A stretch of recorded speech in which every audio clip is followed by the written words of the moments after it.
السلام عليكم ورحمة الله وبركاته. اللهم صل وسلم على رسول الله عليه أفضل الصلاة والسلام. اللهم آتنا في الدنيا حسنة وفي الآخرة حسنة وقنا عذاب النار. حاجات كتير قوي في المطبخ كده زي ما انتوا شايفين، وكل ده نتيجة ان المية قطعت عننا 12 ساعة. 12 ساعة حرفيا المية قطعت علينا. صحينا من النوم كده الصبح وقت المدارس مفيش مية. تخيلوا بقى احنا صاحيين، كل واحد عايز بقى يدخل الحمام، والأطفال عايزين يروحوا المدارس، مفيش مية. كويس ان احنا كان ببقى دايما حاطة كده جيركن فيه مية استخدمناه. طيب بعد ما يرجعوا من المدارس هيحصل ايه؟ طب الغدا؟ طيب ايه؟ حياة فعلا كاملة. وجعلنا من الماء كل شيء حي. فعلا كل حاجة حية من الماء. يعني أنا دلوقتي بعد ال 12 ساعة دي ولادي رجعوا من المدارس، دلوقتي هم عايزين مية، مفيش مية. عندي الخزان في الفلتر تحت الحوض خلص من المية. اللي عايز يشرب من الديسبنسر تمام.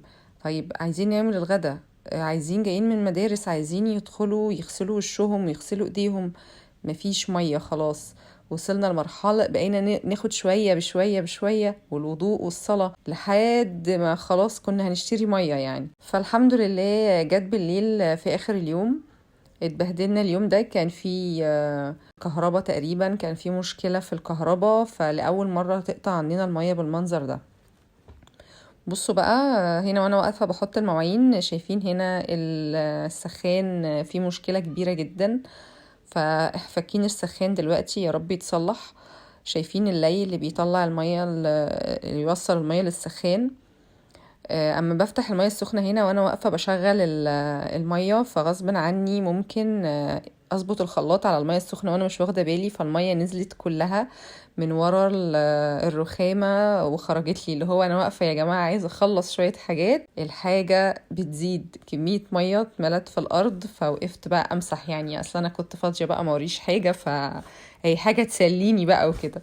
مين يا جماعة كده؟ لأن الموضوع ده بيحصل كتير، أبقى واقفة ورايا حاجات كتير جدا وتحصل حاجة كده تدخل في وسط العمايل، اللي هو والله ما وقتك خالص دلوقتي.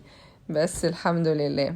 دعولي بقى كده السخان يا رب يتصلح، بقاله فترة طويلة جدا يعني، للأسف المشكلة كبيرة، وربنا يستر بقى لأن خلاص الشتاء داخل. عارفين لو كان الحركة دي حصلت في الصيف كان الواحد مش هياخد باله يعني، لكن دلوقتي الدنيا بدأت تبرد، فالسخان مهم ضروري جدا. فأنا واقفة كده اهو بحط في مواعين. كانت بهدلة كتير جدا، والمواعين بقى عشان كمان ما فيش مية سخنة، فعمالة بستخدم الاسبونشة كده قدامكم علشان ما كانش فيه مية كمان. ففي حاجات في الأكل مسكت في الأطباق، فواقفة بقى عمالة ببوشها بالمية، والحاجات اللي بلاقيها ماسكة في الأطباق بفكها بالسلكة، علشان يعني انا طبعا اكيد لو حطيت الحاجات دي في الغسالة وهي كده فيها اكل وكده، او فيها الدهون اللي انا مش عارفة اسيحها بالسخان بمية سخنة. صح الغسالة بتستخدم مية سخنة، بس ممكن بقى تطلع الحاجات دي، الاطباق اللي فيها الاكل ماسك فيها. طبعا غير الدهون الغسالة اكيد هتسيحها، لكن لو في اكل ماسك نتيجة ان هو مبقاش في المية، فاكيد هتطلع الاطباق مش نظيفة يعني. دلوقتي انا غسلت حلة قدامكم، اول ما بدأت غسلتها على ايدي ومليتها مية علشان اسلق الكرنب. وانا بحط كده المواعين تبقى المية غليت، اعمل كام حاجة مع بعض وفي نفس الوقت. شفتوا يعني باقي بس قدامكم اهو في حمل المعالق، 4 معالق، كل المعالق خلصت، كل الكوبايات خلصت، كلها طلعت، كل الاطباق طلعت، حتى طلعت كام نوع من انواع الاطباق استخدمتهم. مليت الغسالة وشغلتها، والمواعين طبعا ما خلصتش، فهفضي الحوض كده واغسله علشان ايه نستعد للمرحلة اللي بعد كده. مواعين ما خلصتش هعمل ايه؟ انا هعمل حاجات تانية وهرجع احط كمان مواعين، بس طبعا هريح الغسالة ما بين كل دورة غسيل يعني. خلاص. في ناس بقى تقولك انا هقف اغسلهم انا على ايدي بقى، ما انا مش هستنى ومش عارف ايه. طب ما انا ورايا لسه حاجات يعني. انا بادئه هنا قبل الفطار حطيت مواعين وهي دلوقتي بتغسل خلاص. انا بقى بفضي الركن اللي هناك ده علشان يبقى فيه الى حد ما الامن مستتب، واقدر ان انا اشتغل في المطبخ واعمل الحاجات اللي انا عايزاها، على ما ابقى احط دور المواعين ده برضو في الغسالة. دور بقى غسالة الاطباق هنا مهم جدا، هي بالظبط اكن حد واقف يساعدني. هنا انا كده بغسل الخلاطات لان استخدمناها ومفيش مية عشان اغسلها، فاما جه بقى المية فحطيت فيهم مية كده، وبعد كده بغسلهم علشان استخدمهم. لكن طبعا لو كان في مية كان المفروض ان هو بيتشطفوا في ساعتها وما بسيبهمش يعني خالص. اللي متابعني عارف طبعا حاجة زي كده، واي حد بيعمل كده يعني. المية بقى اما جت في اخر اليوم، لا انا خلاص داخلة انام، ده انا حمايل كتير محتاجة كام ساعة. فقمت بقى تاني يوم كان ورايا برضو الكرنب ده، انا جايباه علشان يتعمل وهعينه في الفريزر، هفرزه معاكم. قبل كده انا كنت عامله قدامكم الكرنب وسلقاه، وعامله طريقه خلطه المحشي كلها، اللي حابب يشوف الفيديو كامل. دلوقتي هنحط الكرنبايه كده زي ما انتم شايفين، شلت الراس بتاعتها واشيل الورق اللي هو مش حلو، وبعد كده بسيب بقى الجزء الكويس بس في الكرنبايه وشويه، وابدا ان انا اقلب الكرنبايه، بيبقى يدوبك 5 دقايق كده علشان اقلبها على الناحيه التانية وهي ماسكه في بعضها. جهزت بقى ميه وبرضو بفضي في الحاجة. خلاص كده بشيلها وبجربها، لو انا بضغط على الكرنباية كده ولسه ناشفة بس تتقطع معايا، خلاص كده خلاص الورق الكرنب بقى كويس وحلو وخلاص بقى جاهز. لكن لو هي لسه ناشفة فلا، بسيبها تاخد شوية غلوة في المية، وبعد كده بصفيها وبكمل بقى بقية الحاجة الموجودة. حطيت برضو الكرنباية التانية، بحط عليها مية علشان المية ما تستلقش اكتر من كده وتتهري معايا، فبحط مية عشان اوقف. انا عايزة بس خلاص للمرحلة دي وخلاص، مش عايزاها تستوي اكتر من كده. بعين بقى الحاجات اللي موجودة في الظرف، وهبدأ بقى انضف. هنا كان في بطاطس برضو هعينها هنا في الضرفة دي، حاطة 3 أرفف بحط فيهم البصل والثوم والبطاطس. بالنسبة للثوم انا بقيت اضربه في الخلاط كله وعينه في الفريزر في جردل كده صغير او في برطمانات، لو حابة تفرزي الثوم في الفريزر علشان لو حطيناه في اكياس بيقلب ريحة الفريزر. لكن اما الثوم بيتعمل في برطمانات محكمة خلاص انسي بقى الثوم ده طول السنة، لا هنقعد كل شوية نفصص ثوم ولا هيتبقى لينا أزمة أصلا. فعلشان كده كانت من أحلى الأفكار في حياتي، لأن أنا قضيت كام سنة بس بقشر الثوم ده كل ما أجي أستخدمه، لو الثوم صغير بقى وكده ولا لازم أشتري ثوم كبير. فأكتر حاجة ريحتني بصراحة مع الثوم إن أنا اجيبه وافرمه في الخلاط، وان شاء الله هبقى اعمله معاكم بامر الله الصيف الجاي. فخلاص بقى برتاح من الثوم ده تماما، يا دوبك بجيب البرطمان باخد الثوم اللي انا عايزاه وبستخدمه في الاكل. فهنا بقى 3 التربو البصل 3 ادوار، فخلاص بقى يعتبر ال3 ادوار باقيين بس للبطاطس وللبصل. فسايبه الضرفه برضو مفتوحه كده شويه، التربو هو مفتوح مواربها شويه علشان يبقى فيه تهويه.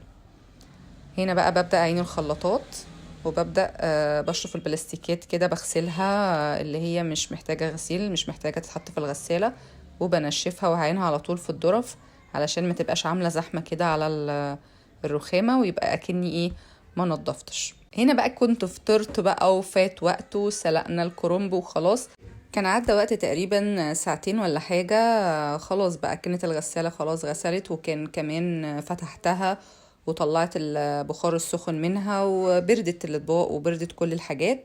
بدأت افضي الغسالة علشان احط فيها دور كمان. فما تفتكروش خالص ان انا حطيت المواعين في الغسالة وبعد ما خلصت شلتها، لا، ما اكيد الغسالة على ما انا سلقت الكرنب مش هتلحق يعني تكون غسلت. وكمان انا عاملاها على نظام سريع يعني مش نظام طويل كمان. شايفين بقى القطعة اللي قدامكم دي شكلها غامق، ركزوا معايا قوي في اللون القطعة دلوقتي وبعد شوية، لان انا القطعة عاملة مخصصة قطعة للحوم وقطعة للخضار. القطعات دي بقى مع الاستخدام بتلاقوها اغمقت ومكان حفر السكينة عملت لون غامق. طيب احنا طبعا يعني هنقطع كده كل مرة عليها وهي لونها غامق، فلأ، فهتجيبي كلور وتحطيه على القطاعة، وبعد كده بتسيبيها فترة. يعني انت عارفة الكلور يعني بيشتغل خلال ربع ساعة ولا حاجة، 10 دقايق ربع ساعة، هتبصي تلاقيها شهد حرفيا. لونها اكنها جاية جديدة. فجربوا الطريقة دي هتعجبكم، وانا هوريكم القطعات دي. انا حطيت عليها كلور، بس المرة اللي بعد كده يعني هتظهر في الغسالة، هتطلع هي قبل ما احطها في الغسالة اصلا كانت زي الفل، بس انا علشان كانت ريحتها كلور فحطيتها في الغسالة عشان تتغسل وتتعقم وكده. مش مع بقى انا ان يكون عندها عزومة والمطبخ مليان وبهدلة وكده، وتقف تحط كمية مواعين. ما اكيد مثلا المواعين اللي انتوا شايفينها دي قدامكم هتطلع من العزومة حاجات كده شبهها. فدلوقتي انتي عندك عزومة وعندك غسالة الاطباق، خلاص استغليها بقى في كده، هي هتغسلك. لكن انتي تقولي بقى اقف اغسل واقف اخلص طب اغسلي في وقت وسيبي وقت معين الغسالة ترتاح وحطي كمان. لكن ليه تيجي على نفسك وتقفي تغسلي واكنها الغسالة ما عملتش حاجة، اكن هي ملهاش لازمة؟ فانا شايفة بصراحة الغسالة فايدتها في الحياة ان هي تريحك. انتوا زي ما انتوا شايفين كده الغسالة مش هتقف تغسل لوحدها، لازم انا افضلها احط المواعين وبنضف المواعين وبعدين بحطها في الغسالة، وبرضه بفضي الغسالة من المواعين. فاكيد احنا بنعمل مجهود. ما هي الغساله لو واقفه لوحدها اللي يقولك ياه انتي بتعملي ايه بقى مادام غساله الاطباق موجوده؟ لا اكيد لا، غساله الاطباق ما هي مش هتقف تغسل لوحدها. يعني هي طول ما هي محطوطه كده في مكانها محدش فتحها هتغسل ازاي؟ ما لازم محتاجه اللي يحط فيها المواعين ويشيل منها المواعين. هي مجرد قللت الجهد اللي علينا، قللت الجهد اللي علينا. فانا دلوقتي جبت طبق الميكرويف وحطيته برضو في الغسالة علشان ايه، وبمسح دايما كده من فوق الغسالة لو حسيت ان في مية موجودة، بحيث ان طبعا ما تصديش او تبوظ وكده. خلي بالكوا عشان هي بتبقى دايما معظم الوقت تحت الحوض واحنا بنفضي فيها المواعين وكده. دلوقتي هستغل برضو على ما الغسالة تغسل، جبت الشفاط وهبخ عليه ستريس، وهسيبه بقى كده شوية خلاص علشان الاسترس كده ياكل في كل الدهون اللي موجودة دي. هنروح علشان ننظف البوتاجاز. هنا البوتاجاز كان مش محتاج عملة عميقة يعني، واكيد مش هعمله عمايل عميقة في الوقت اللي انا بعمل فيه الحاجات العميقة التانية. فاحنا هنقسم وقتنا وهنقسم جهدنا علشان منجيش على نفسنا قوي ونبهدل نفسنا ونيجي اخر اليوم لا نلاقي ظهرنا ولا نلاقي رجولنا ولا نلاقي نفسنا اصلا. فكل حاجة كده نقسمها واحدة واحدة كده، كل حاجة هتتعمل. دلوقتي بقى قلت اجيب الكرنب اقطعه بعد ما مسحت البوتاجاز، هحطه هنا في طبق علشان لو هينزل ميته ولا حاجة، وبعد كده هنقله في الفل اللي انا هحطه في الفريزر. هنا بقى الكرنب اما تفرزيه في وقت غير اليوم اللي انت هتعملي فيه الكرنب بيبقى انقاذ. انا هنا برضو بقطع الكرنب يا دوبك اشيل الورقة احشيها على طول، علشان في ناس بتبقى مقطعاه طويل وبتقعد تشيل ورقة ورقة. ده الكلام ده لو انا عاملة الكرنب في نفس اليوم. وخدت شوية من العروق حطيتهم برضو هنا خلاص، كنت خلصت كل ورق الكرنب، حطيته في طبق فل وهلفه بكيس تلاجة، وحطيت معاه شوية من العروق علشان بحط شوية كده قبل محشي في الحلة علشان ما يبقاش فيه محشي محروق في القعر يعني. وحطيته في الفريزر. هنا انا كنت دعكته مره، اوعوا تفتكروا ان هو بيض كده من اول، لا لا لا خالص والله، كان كده اتدعك مره وهنا بخيته تاني مره كمان وبكمل دعكه قدامكم. ولقيت هنا جوه لسه في دهون ما كانش جه عليها ستريس فبخيت ستريس تاني. واللي ما عندوش ستريس يا جماعه، قد ايه اريال البودره، اي نوع بودر، اي نوع بودر مسحوق غسيل، انا مش بقول اسم معين، اي نوع بودر لمسحوق غسيل هدوم خلاص بيبقى حلو قوي في غسيل الشفاطات. لو انت ما عندكيش اي حاجه تسيح الدهون هتلاقيه انجز معاكي على الاخر. بمسح بقى كده الحيطه اللي قدامها، وكنت خلاص برضو حطيت مواعين في الغساله، كان فات برضو وقت كده اتغدينا وخلصنا غدا، وحطيت مواعين لان كان عندي غدا اصلا من اليوم اللي قبله. فاتغديت بقى وفضيت بقى الغسالة وكانت ارتاحت يعني، كان بقى لها اكتر من ساعتين كمان مخلصة غسيل. ولميت اي مواعين محطوطة وقلت بقى انتوا كفاية عليكم كده، تعبتوا من الادوار اللي احنا حطيناها كفايه عليكم لحد كده في الفيديو ده مواعين، وحطيتها انا ايه مع نفسي، ما صورتهاش يعني. ندعك بقى الرخام كده ونخليه كده بربرق وزي الفل. المساحه يا جماعه زي ما انتم شايفين كده تحفه في الاستخدام لو اول مره تنوروني. وهرصص كده كل حاجه مكانها. كان يوم بصراحه صح المية المرة دي قطعت، بس اليوم ده أكيد اللي أنا عشته النهاردة معاكم في الفيديو ده أكيد كلنا عشناه في حياتنا كتير، مش علشان بس المية قطعت ولا حاجة. شوية كده والشفاط خلاص نزل المية اللي فيه، بنشفه بقى علشان أضمن مفهوش مية تماما، وبعلقه. يبقى ايه الحمد لله كده أنجزنا موضوع الشفاط.